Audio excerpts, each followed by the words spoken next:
Life में एक car खरीदना हम सभी का सपना होता है, लेकिन दुनिया में कुछ कार्स ऐसी भी हैं जिन्हें खरीदना अमीरों के लिए भी एक सपना ही है, यानी कि रोल्स रॉयस। अपने नाम ही की तरह ये कार रॉयल और प्रेस्टिजियस है। एक टाइम था जब रोल्स रॉयस अमीरी का सिंबल थी और भारत में एक दो लोगों के पास ही ये कार थी, लेकिन आज इंडिया के रिचेस्ट बिजनेसमैन मुकेश अंबानी के अलावा कुछ सेलिब्रिटीज के पास भी ये कार मौजूद है। अभी भी ये कार दूसरी लग्जरी कार जितनी कॉमन नहीं हुई है। इसका रीजन है इस कार का एक्सपेंसिव होना, और इस कंपनी की सबसे सस्ती कार भी 5 करोड़ से शुरू होती है। लेकिन ये इतनी महंगी होती क्यों है? Car manufacturing company Rolls Royce दो ब्रिटिश कंपनी से मिलकर बनी है। 20th सेंचुरी में इंग्लैंड में एक कंपनी थी जिसका नाम था रॉयस लिमिटेड। ये कंपनी कार कंपनीज के लिए इलेक्ट्रिकल एंड मैकेनिकल पार्ट्स बनाती थी, और इंग्लैंड में ही एक और कंपनी थी CS रॉल्स एंड को, जो कार बेचा करती थी। दोनों कंपनी ने 1904 में मर्जर किया और फिर अपनी पहली कार लॉन्च की।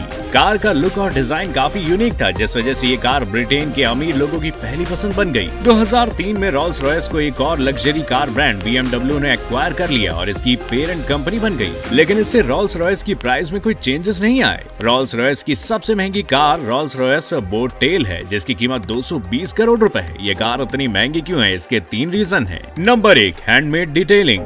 रोल्स रॉयस कार की खासियत यह है कि इसकी छोटी से छोटी डिटेलिंग को कंपनी मशीनों के बजाय आम हाथों से बनवाती है, जिसके लिए वर्ल्ड क्लास प्रोडक्ट्स का इस्तेमाल किया जाता है। रोल्स रॉयस के steering wheel normal steering wheel से काफी अलग होते हैं और इन पर हैंडमेड डिटेलिंग की जाती है, और कस्टमर अपने टेस्ट के हिसाब से इसे डिजाइन करवा सकते हैं। इसकी बैक सीट के ऊपर स्टारलाइट हेडलाइनर लगा होता है, जिसमें कार की छत पर छोटे छोटे होल्स करके उसमें लाइट्स लगाई जाती है, ताकि कार के अंदर एक खूबसूरत नाइट व्यू मिल सके।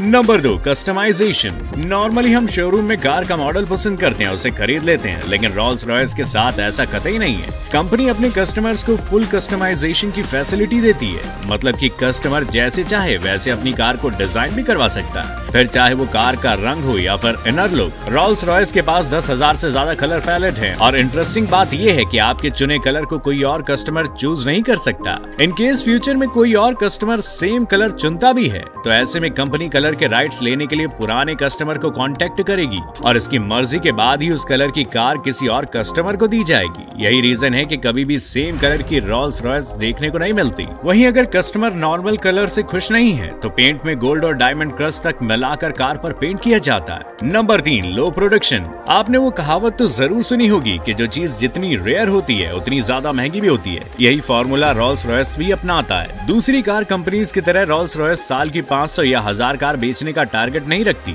बल्कि ये कंपनी कार बनाती ही लिमिटेड प्रोडक्शन में है, जिस वजह से मार्केट में इनकी कार्स की डिमांड हाई रहती है, और ये मार्केटिंग स्ट्रेटेजी कंपनी शुरू से अपनाती आई है। दरअसल रोल्स रॉयस अपनी कस्टमर मार्केट को बहुत अच्छे से जानता है। उन्हें पता है कि अगर वो कार्स को लिमिटेड एडिशन में नहीं निकालेंगे तो बिलियनियर्स का इंटरेस्ट इन कार से खत्म हो जाएगा। वहीं आम लोग तो इनकी कार्स को वैसे ही अफोर्ड नहीं कर सकते, इसलिए मार्केट में डिमांड को हाई रखकर ये कंपनी अपनी कार्स की प्राइस को कंट्रोल करती है और हाई कॉस्ट पर अपनी कार सेल करती है। उम्मीद है आपको भी समझ आ गया होगा कि रोल्स रॉयस इतनी ज्यादा महंगी क्यों है। वहीं अब आप कमेंट करके बताइए, क्या आपको रोल्स रॉयस का इतना ज्यादा एक्सपेंसिव होना सही लगता है? और वीडियो पसंद आया हो तो इसे लाइक और शेयर करना ना भूलिएगा।